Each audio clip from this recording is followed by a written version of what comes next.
Restez loin de la porte et allongez-vous sur le ventre par terre, où vous serez abattu. Si vous respectez ces règles, l'un de vous gagnera sa liberté. À leur grande surprise, ils ont entendu une seule phrase prononcée d'une voix calme. Nous ne voulons plus être libérés.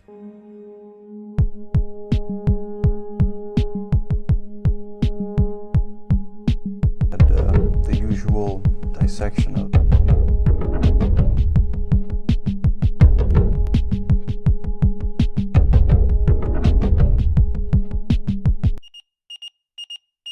Selective call frequency 1. 1945, la Seconde Guerre mondiale est terminée et les différents pays belligérants constatent leur perte humaine, mais aussi matérielle. C'est la fin d'un monde et le début d'un nouveau monde. En URSS, le célèbre dictateur Joseph Staline est toujours au pouvoir. Et justement, en URSS, dans une base secrète bien gardée, des chercheurs décident de mener une expérience bien cruelle sur des prisonniers du goulag. On promet la liberté à ces 5 hommes s'ils passent 30 jours dans une chambre scellée remplie d'un gaz psychotrope destiné à les priver de sommeil. Puisque l'expérience a eu lieu avant l'invention des caméras de surveillance, les chercheurs ont utilisé des microphones pour surveiller les cobayes. Aussi, la pièce était dotée de fenêtres de verre épais d'une douzaine de centimètres en forme de hublot. La chambre était équipée de lits d'appoint, sans literie, de l'eau courante et de toilettes. Elle contenait également des livres et suffisamment de nourriture sèche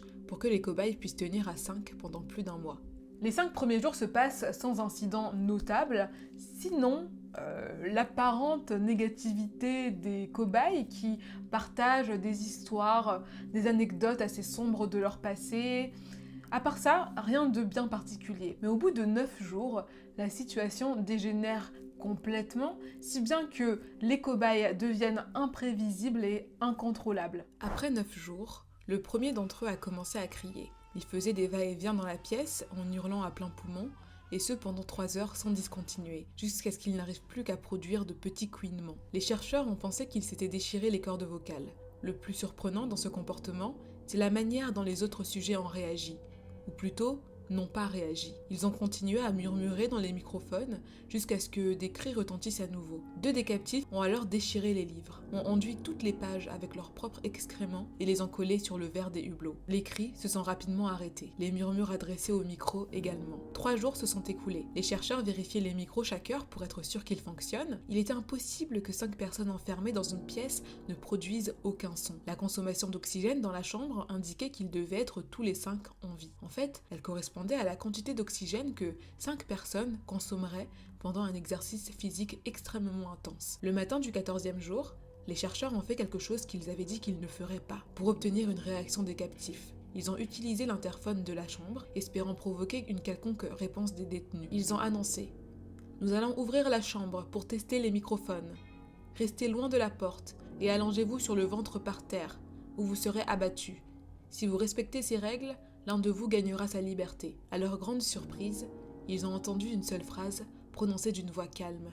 « Nous ne voulons plus être libérés. » Lorsque les scientifiques et les militaires sont entrés dans la chambre, ils ont découvert un spectacle effroyable. Les rations de nourriture des 5 jours précédents n'avaient pas été touchées. Il y avait des morceaux de chair du sujet mort enfoncés dans le drain au centre de la chambre, le bouchant et permettant à une dizaine de centimètres d'eau de s'accumuler sur le sol. Les 4 sujets survivants avaient également de grandes portions de muscles et de peau arrachées de leur corps. L'apparence de la chair et les os à l'air libre sur leurs doigts indiquaient que les blessures avaient été infligées à la main et non avec les dents, comme les chercheurs l'avaient pensé au début. Des observations plus précises de la position et de l'angle des blessures ont montré que les sujets s'étaient infligés à eux-mêmes la plupart des blessures. Malgré leurs mutilations sévères, les prisonniers étaient toujours en vie, à la grande surprise des militaires, mais aussi des scientifiques. Et surtout, ils priaient, ils suppliaient les scientifiques de leur remettre du gaz à tout prix afin qu'ils puissent rester éveillés,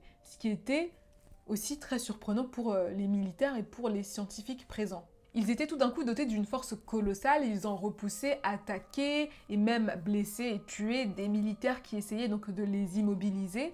La situation était devenue vraiment hors de contrôle. Il était très difficile de les sédater puisqu'il fallait une dose de médicaments bien supérieure à la normale. À un moment, un infirmier a d'ailleurs suggéré qu'ils soient opérés sans anesthésie puisque il n'arrivait plus du tout à les contrôler. Et à ces mots, les cobayes ont souri et ont acquiescé.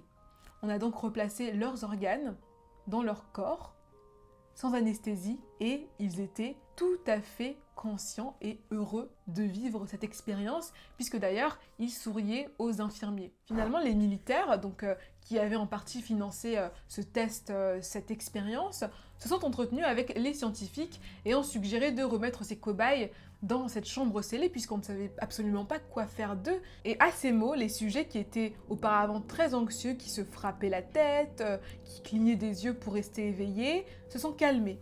L'un des sujets s'est d'ailleurs endormi et à la minute, à la seconde où il a fermé les yeux, il est mort immédiatement. La situation s'est ensuite vraiment envenimée puisque l'un des sujets restants a hurlé pour que le gaz soit remis immédiatement dans la pièce. Le commandant, qui était donc un peu paniqué, a suggéré que les 3 chercheurs qui s'occupaient donc de cette opération, de cette expérience, soient enfermés avec les sujets restants. À ces mots, un des chercheurs a sorti donc son arme et a tiré sur le commandant qui s'est écroulé.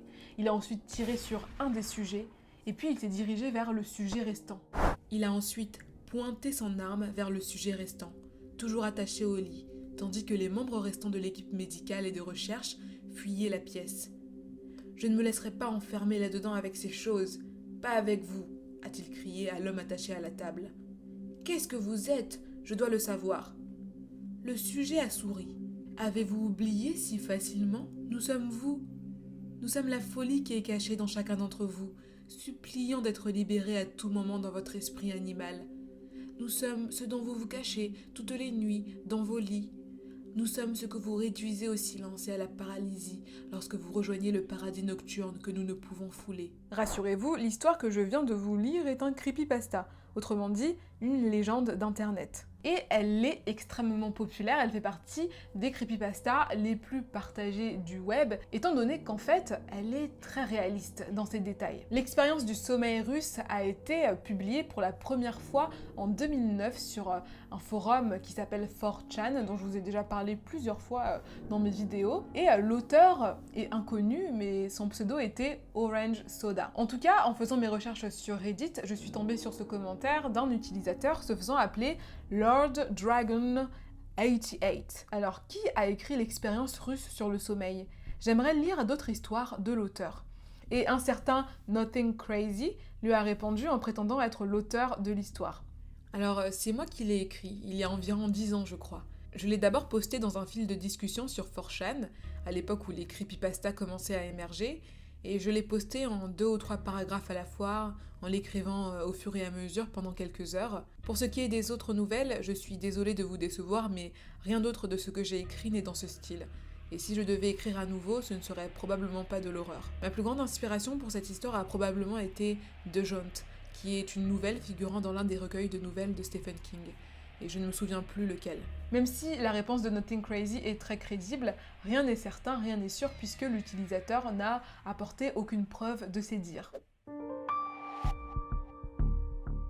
En 2017, le site debate.org a demandé à ses utilisateurs s'ils pensaient que l'expérience du sommeil russe pouvait être vraie. Et la plupart des utilisateurs, donc 57% des utilisateurs, ont répondu à cette question à l'affirmative. Et donc les utilisateurs qui ont répondu oui ont avancé cet argument, qui est que le régime de Staline était tout aussi horrible que le régime nazi et que donc il y avait eu certainement des expériences aussi horribles que celles du sommeil. Il est vrai que, en plus, après la Seconde Guerre mondiale, l'URSS possédait un grand nombre de prisonniers politiques et ils auraient pu faire donc des cobayes idéales. Pour commencer, je vais vous révéler toutes les incohérences de cette histoire qui prouvent qu'elle est très certainement fausse.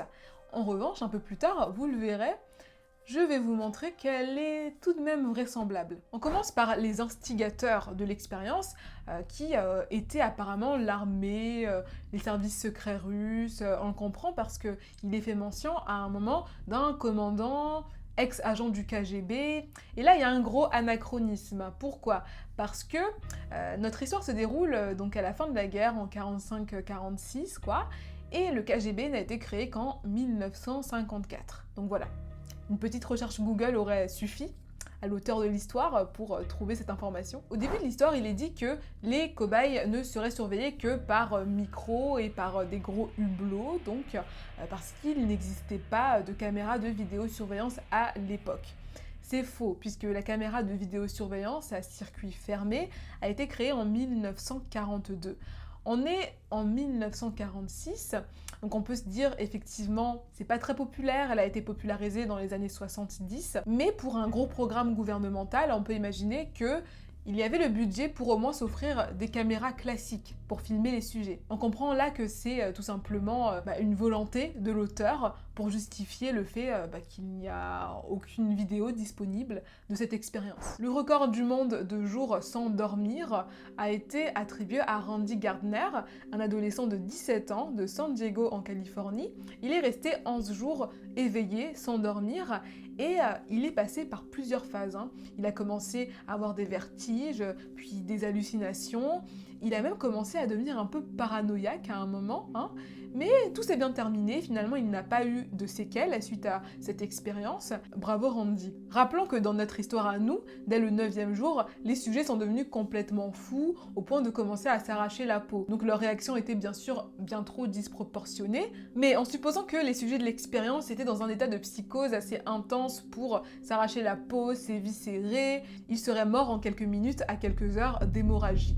Enfin, il n'existe aucun gaz capable d'empêcher un être humain de s'endormir. En tout cas, aucun gaz connu actuellement de nos scientifiques. De nombreuses images associées à l'histoire ont contribué à la rendre vraiment réaliste, attractive, commençant par cette image-là, qui est très strange, mais j'aime bien la vibe un peu vintage. Et quand on regarde l'image, on se dit « Ah, c'est sûrement les cobayes, les sujets, waouh, incroyable !» Mais en réalité, cette image n'est tout simplement qu'une image qui date de la fin de la Première Guerre mondiale, donc environ 1920. Et en fait, cette photo a un but un peu éducatif, puisque ces hommes portent des masques de différents pays, anglais, français, américains, allemands, donc rien de bien étrange. Mais l'image la plus célèbre est certainement celle-ci. On se dit, oh ok, horrible, c'est un des sujets à la fin de l'expérience, après qu'il se soit arraché la peau, et je vous le dis tout de suite, ce n'est absolument pas le cas. C'est un montage photo qui a été réalisé grâce à une statue, à une décoration d'Halloween qui s'appelle Spasm, que vous pouvez acheter si vous le souhaitez, et qui est bien sympathique. Mais rien, encore une fois, de paranormal, rien de... Ce n'est pas une archive, quoi. Dernier élément que j'ai trouvé sur internet, cette vidéo, donc la personne qui a publié la vidéo sur YouTube a prétendu dans le titre qu'elle provenait de l'expérience du sommeil russe, que c'était donc une archive, mais comme on l'a dit tout à l'heure, il n'y avait pas de caméra apparemment dans la salle, donc bon, encore une fois, incohérence. Et je vous laisse regarder cette vidéo qui est quand même bien sympathique.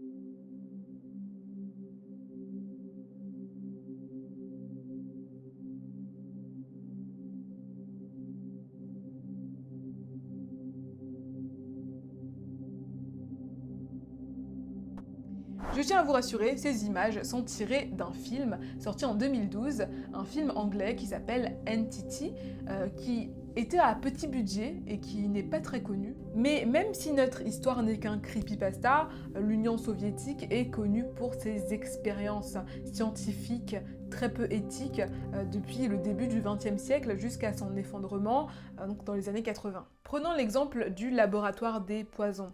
Alors les services secrets soviétiques ont créé le laboratoire des poisons en 1921 et l'ont fait passer sous le nom de bureau spécial. Et il était utilisé pour tester différents poisons mortels, bien sûr sur des prisonniers politiques, donc des goulags. En 1939, le laboratoire des poisons est renommé Laboratoire 1 et passe sous la direction de Grigori Meranovski. C'est un biochimiste soviétique et c'est aussi un développeur de poisons. Et donc ce qu'il faisait tout simplement, c'est qu'il testait des poisons sur des êtres humains, de tout âge pour vraiment voir leurs effets. Et le but était de pouvoir créer un poison qui serait inodore, incolore et qui ne laisserait aucune trace dans l'organisme humain après la mort. Les recherches ont permis le développement notamment du C2K2, un poison qui rend la victime très calme, très docile, avant qu'elle ne décède dans les 15 minutes. Du coup, ces expériences cruelles sont le lot de nombreux pays au nom de la recherche ou simplement